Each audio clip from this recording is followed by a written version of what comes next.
Siti Nurega Perwatiningsih, NIM 63040180071. Di sini saya akan menjelaskan mengenai ide usaha yang akan saya dirikan untuk memenuhi tugas ujian tengah semester studi kelayakan bisnis Islam dengan dosen pengampu Ibu Desi Trisnawati MM. Seperti yang sudah saya katakan tadi, bahwasanya di sini saya akan menjelaskan mengenai ide usaha yang akan saya buat. Dengan profil usaha, nama, janji kita yang beralamatkan di lapangan Pancasila Kota Salatiga dengan nomor telepon 087 871 400 235, di mana nama pemiliknya yaitu saya sendiri, Siti Nurega Perwatiningsih, yang beralamatkan di Dusun Rawaganjar, Desa Rawaboni, Kecamatan Banjubiru. Dalam ide usaha yang akan saya buat terdapat beberapa aspek. Yang pertama, aspek hukum. Usaha yang akan saya dirikan ini adalah usaha perdagangan atau berbentuk unit dagang yang merupakan perusahaan perorangan. Karena usaha yang akan saya dirikan ini dikelola dan diawasi oleh saya sendiri. Dan menurut saya, izin yang dikenakan lebih ringan dan sederhana persyaratannya dibandingkan dengan jenis perusahaan lainnya. Dalam mendirikan perusahaan perorangan ini, dibutuhkan beberapa surat izin usaha yang meliputi surat izin usaha perdagangan atau SIUP. Surat ini bertujuan untuk mendaftarkan kegiatan usaha dan mendapatkan izin menjalankan bisnis perdagangan. Adapun dokumen-dokumen yang diperlukan untuk memperoleh surat izin usaha perdagangan ini yaitu fotokopi KTP, fotokopi NPWP, surat keterangan domisili, neraca perusahaan, materai 6.000, 2 lembar pas foto pemilik atau penanggung jawab perusahaan. Yang kedua, produksi industri rumah tangga atau PIRT, di mana bertujuan untuk meminta perizinan produk makanan dan minuman yang bisa bertahan selama 7 hari atau lebih di usaha ini.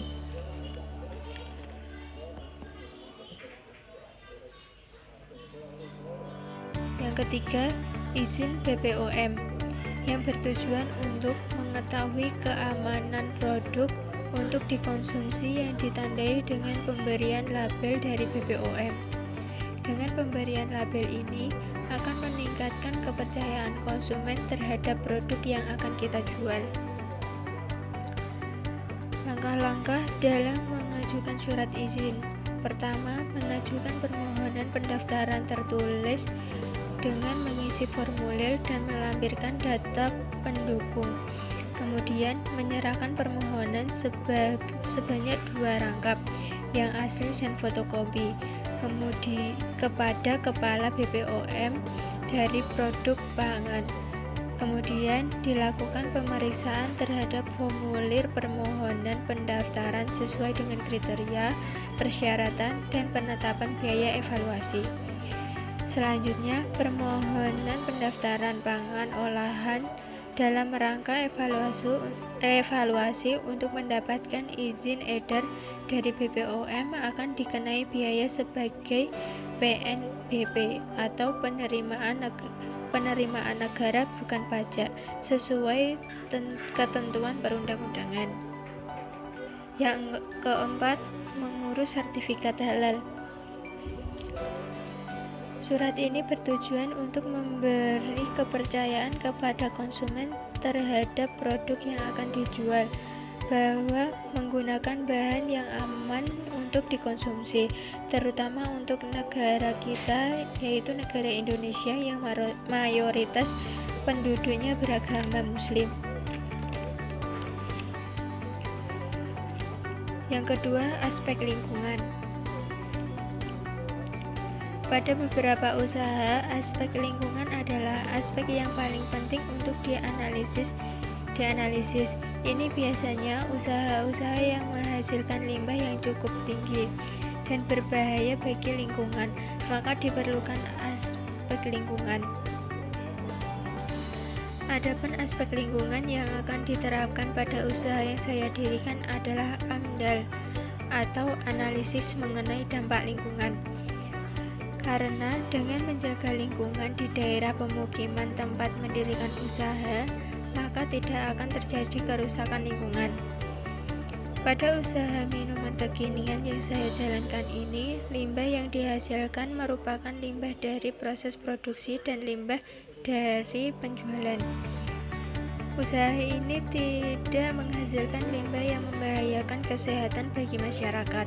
Limbah yang dihasilkan dari proses produksi hanya berupa air bekas cucian yang nantinya akan dibuang melalui saluran pembuangan yang telah tersedia.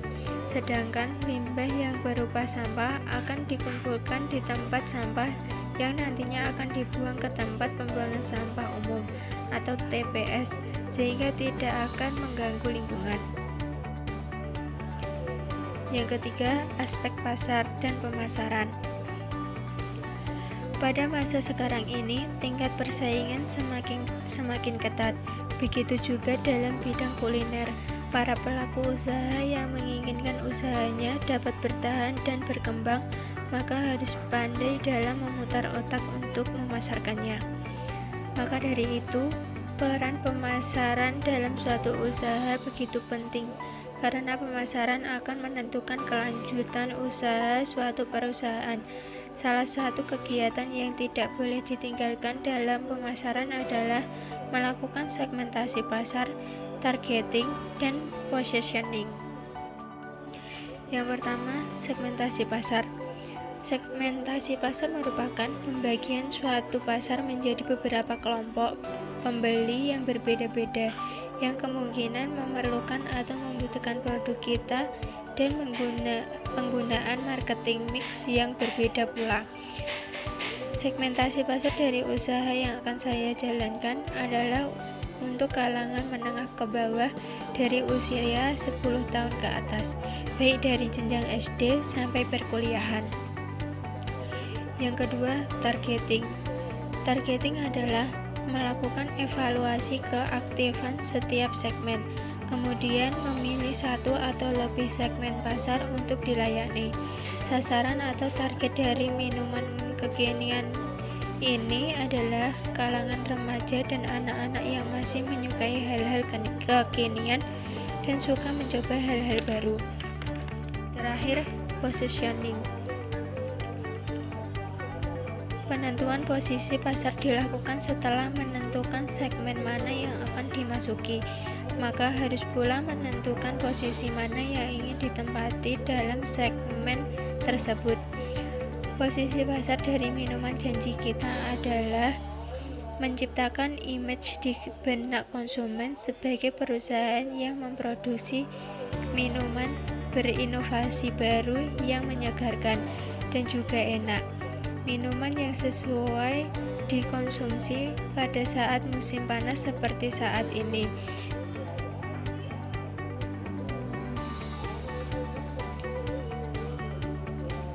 Karena sekarang merupakan bulan puasa, minuman ini bisa menjadi pilihan yang pas buat teman untuk berbuka.